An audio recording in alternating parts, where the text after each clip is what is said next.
തൃക്കാക്കരയിലെ UDF സ്ഥാനാർത്ഥി Uma Thomas ആണ് ഇപ്പോൾ കേരള വിഷൻ ന്യൂസിനോടൊപ്പം ചേരുന്നത്. ഉമാ തോമസ് എത്രമാത്രം പ്രിയങ്കരിയാണ് തൃക്കാക്കരയ്ക്ക് എന്നത് ഈ പ്രചരണ പരിപാടികളിൽ തന്നെ കണ്ടതാണ്. എങ്ങനെ പോകുന്ന പ്രചരണ പരിപാടികളൊക്കെ? വളരെ ഊർജിതമായിട്ട് പോവുകയാണ്. അടുക്കും ചിട്ടയോടും കൂടി വളരെ നന്നായിട്ട് ടീം UDF ഒറ്റക്കെട്ടായി ഒരുമിച്ച് നിന്ന് എല്ലായിടത്തും വളരെ നന്നായി പ്രവർത്തിച്ചുകൊണ്ടിരിക്കുകയാണ്. ഭരണമാറ്റത്തിന്റെ ശങ്കുലി മുഴുങ്ങിക്കഴിഞ്ഞു.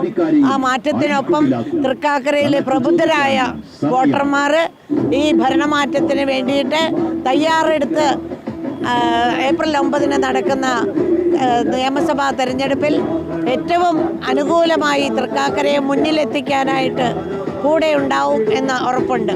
തൃക്കാക്കരക്കാർക്ക് എത്ര പ്രിയപ്പെട്ടവളാണ് ഉമാ തോമസ് എന്നത് ഈ പ്രചരണ പരിപാടികളിൽ കണ്ടതാണ്. കാരണം അത്രത്തോളം ആവേശത്തോടെയാണ് സ്വീകരിക്കുന്നത്. ഈ ആവേശമെല്ലാം പോളിംഗ് ബൂത്തിൽ വോട്ടായി കിട്ടുമെന്ന് പ്രതീക്ഷിക്കുന്നുണ്ട്. പിന്നെ സംശയം എന്താണ്? ഉറപ്പാണ്.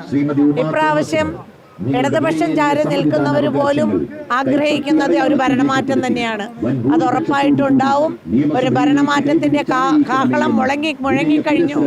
ആ ശങ്കുലി മുഴങ്ങിക്കൊണ്ടിരിക്കുന്ന ഈ അവസ്ഥയിൽ തൃക്കാക്കരയായിരിക്കും ഏറ്റവും മുൻപന്തിയിൽ എന്ന് ഞാൻ ഉറച്ചു വിശ്വസിക്കുന്നു. എതിർ സ്ഥാനാർത്ഥി ഒരു താര സ്ഥാനാർത്ഥി കൂടിയാണ് അഖിൽ മാരാർ. ഒരു മത്സരമാകുമ്പോൾ തീർച്ചയായിട്ടും ഇലക്ഷന് ഒന്നിലധികം സ്ഥാനാർത്ഥികൾ ഉണ്ടാവുക എന്നത് സ്വാഭാവികമാണ്. അതാര് തന്നെയാണെങ്കിലും അവരെ നേരിടാനായിട്ട് ടീം UDF ഒറ്റക്കെട്ടായി ഒരുമിച്ച് നിന്ന് പ്രവർത്തിക്കുകയാണ്. ഒരു സംശയമില്ല, വിജയം സുനിശ്ചിതം.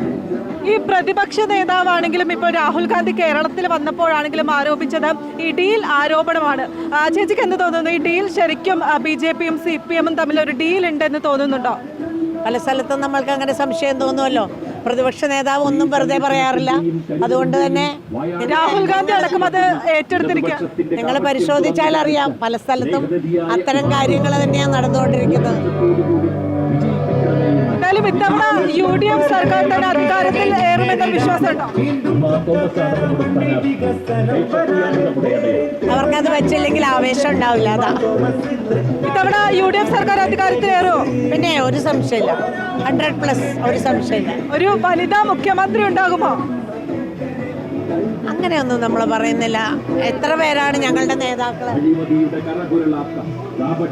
ഞങ്ങൾക്കായിട്ട് ഒട്ടനവധി നേതാക്കൾ, അതായത് മറ്റുള്ള പാർട്ടിക്കാർക്കൊക്കെ ഒരാളെ മാത്രം കാണിക്കാനുള്ളപ്പോൾ ഞങ്ങൾക്ക് ഒന്നിലധികം നേതാക്കളാണ് ഏറ്റവും സജ്ജമായി മുഖ്യമന്ത്രിയാവാനായിട്ടുള്ളത്. അത് തന്നെയാണ് ജനാധിപത്യ പാർട്ടി എന്നുള്ള നിലയിൽ ഞങ്ങളുടെ ഏറ്റവും വലിയ ആവേശവും സന്തോഷവും എന്ന് പറയാനാണ് ഞാൻ ആഗ്രഹിക്കുന്നത്. ഒരു മന്ത്രിയായി പ്രതീക്ഷിക്കാമോ?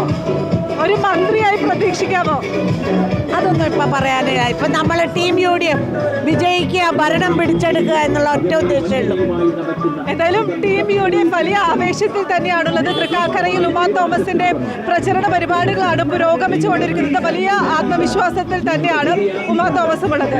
ക്യാമറ പേഴ്സൺ ഗീതേഷിനൊപ്പം വിനയരാജ്, കേരള വിഷൻ ന്യൂസ്, കൊച്ചി.